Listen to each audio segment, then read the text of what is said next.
कि राष्ट्रीय जनतांत्रिक गठबंधन को ये द्वितीय चरण का जो चुनाव हो रहा है, जो प्रथम चरण के चुनाव की प्राप्त रिपोर्ट है और जिस तरीके से देश की आज़ादी के बाद सबसे ज़्यादा मतदान बिहार के अंदर हुआ है और मतदान की पूरी प्रक्रिया में आप लोग भी मीडिया के साथी है, कवरेज कर रहे होंगे। आप इसके पहले नहीं देखा होगा, अपवाद स्वरूप कोई बोलता होगा। आप लोग जब पूछते हैं कि ये वोट दे रहे हैं, तो हाँ वोट दे रहे हैं।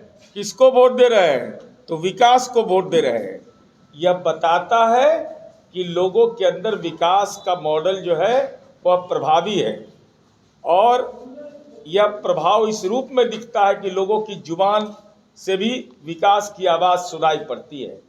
खास करके महिलाओं का जिस ढंग से रुझान आया है, और मैं पूरी जिम्मेवारी के साथ इसको बोल सकता हूं कि सामाजिक आधार का विस्तार हुआ है।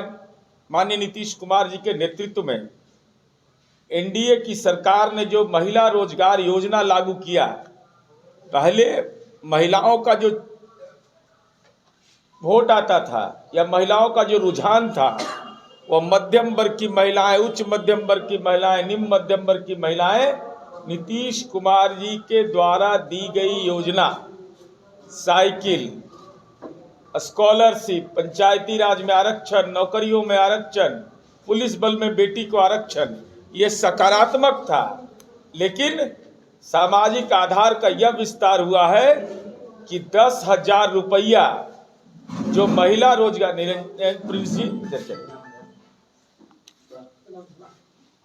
10,000 रुपया जो हम लोगों ने दिया और 2 लाख तक जो देने की कार्य 2 लाख देने की कार्य योजना बनाई है। इसको एक सामाजिक परिवर्तन का महिलाओं ने हथियार माना है और यही कारण है कि वोट का प्रतिशत महिलाओं का सबसे ज्यादा बढ़ा है। मैं एक वीडियो देख रहा था जहानाबाद का, कल विपक्ष के नेता यहां आए थे, यह आपको भी जानना चाहिए बहुत, और उन्होंने बताया नहीं तो मुझे लगा ये कच्चा उम्र में सब बात बताते नहीं है क्यों।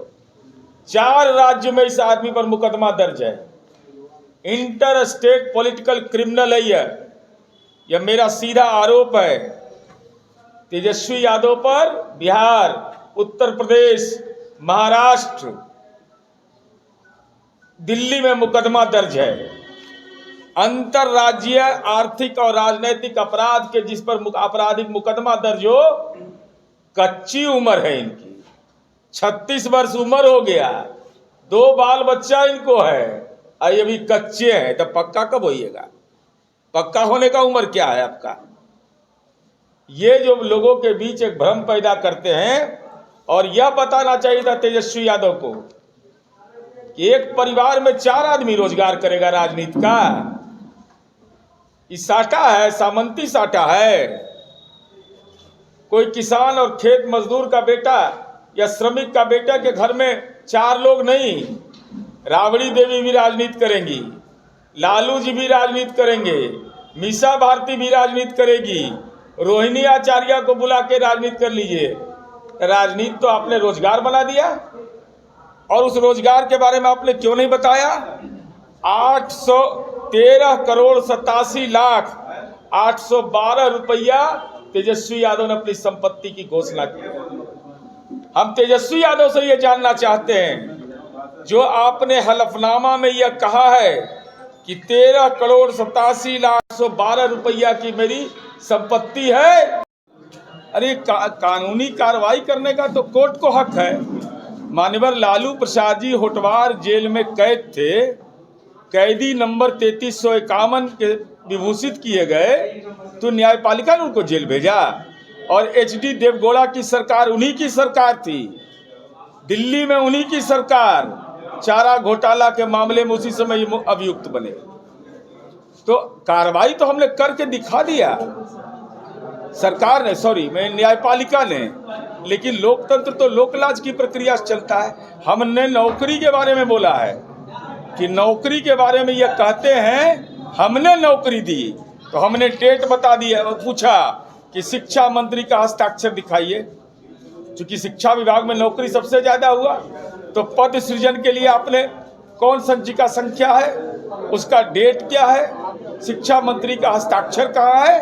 और हमने बता दिया कि अपर मुख्य सचिव शिक्षा विभाग ने तत्कालीन शिक्षा मंत्री की भूमिका को अनदेखा करते हुए सीधे मुख्यमंत्री जी के यहाँ संचिका भेजा। 16/9/2023 को पद सृजन का अनुमोदन मिला। 72 घंटे के अंदर में मंत्रिपरिषद की स्वीकृति हुई। बिहार लोक सेवा आयोग अधियाचना भेजा गया और शिक्षा विभाग ने उसकी बहाली की।